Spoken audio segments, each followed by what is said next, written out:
നിങ്ങൾ നിങ്ങളുടെ ജീവിതത്തിന്റെ പർപ്പസ് കണ്ടെത്തിയിട്ടുണ്ടോ? ഇല്ലെങ്കിൽ വാ, ഒരു ഐഡിയ ഉണ്ട്, പറഞ്ഞുതരാം. എന്നും രാവിലെ നിങ്ങൾ ബെഡിൽ നിന്ന് എണീക്കുമ്പോൾ ഒന്നും ചെയ്യാനില്ലാത്ത പോലെയാണോ, അല്ലെങ്കിൽ തീരെ ഇഷ്ടപ്പെടാത്തൊരു ജോലിക്ക് വേണ്ടിയിട്ടാണോ നിങ്ങൾ എണീറ്റ് പോണത് എന്നുണ്ടെങ്കിൽ നിങ്ങൾ നിങ്ങളുടെ ജീവിതത്തിന്റെ പർപ്പസ് കറക്റ്റായിട്ട് കണ്ടെത്തിയിട്ടില്ല എന്നുള്ളതാണ് അർത്ഥം. മറിച്ച് നിങ്ങൾ രാവിലെ എണീറ്റ് വളരെ ഉത്സാഹത്തോടു കൂടി നല്ല സന്തോഷത്തോടു കൂടിയാണ് എണീക്കുന്നത്. കിടന്നുറങ്ങുമ്പോൾ തന്നെ രാവിലെ എണീറ്റിട്ട് ഒരുപാട് കാര്യങ്ങൾ ചെയ്യാനുള്ള മൂഡിലാണ് നിങ്ങൾ പോകുന്നുണ്ടെങ്കിൽ നിങ്ങൾ നിങ്ങളുടെ പർപ്പസ് ഓഫ് ലൈഫ് കണ്ടെത്തി എന്നുള്ളതുമാണ് അർത്ഥം. ഈ പുസ്തകം വായിച്ചു കഴിഞ്ഞാൽ നിങ്ങൾക്ക് നിങ്ങളുടെ ജീവിതത്തിന്റെ ഏകദേശം ഒരു പർപ്പസ് കിട്ടും. നിങ്ങൾക്ക് എന്താണ് ചെയ്യാൻ കൂടുതൽ ഇഷ്ടമുള്ളത്? ചില ആളുകൾ ഭയങ്കരമായിട്ട് പാട്ട് പാടുന്നവരായിരിക്കും, ചിലർ വരക്കുന്നവരായിരിക്കും, ചിലർക്ക് പലർക്കും പല പല കഴിവുകളായിരിക്കും.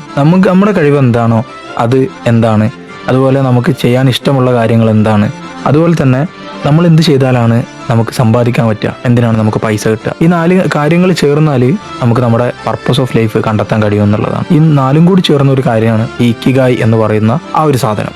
ആ സാധനം നിങ്ങൾ കണ്ടെത്തിയിട്ടില്ലെങ്കിൽ, ഇത്രയും കാലമായിട്ട് നിങ്ങൾക്ക് അത് അറിയില്ല എന്നുണ്ടെങ്കിൽ, നിങ്ങളാകെ ഒരു പർപ്പസ് ഇല്ലാതെയാണ് ഇപ്പോഴും ജീവിക്കുന്നത് എന്നുണ്ടെങ്കിൽ തീർച്ചയായിട്ടും നിങ്ങൾ എന്ത് ചെയ്യണം? ഈ പുസ്തകം ഒന്ന് വായിക്കണം.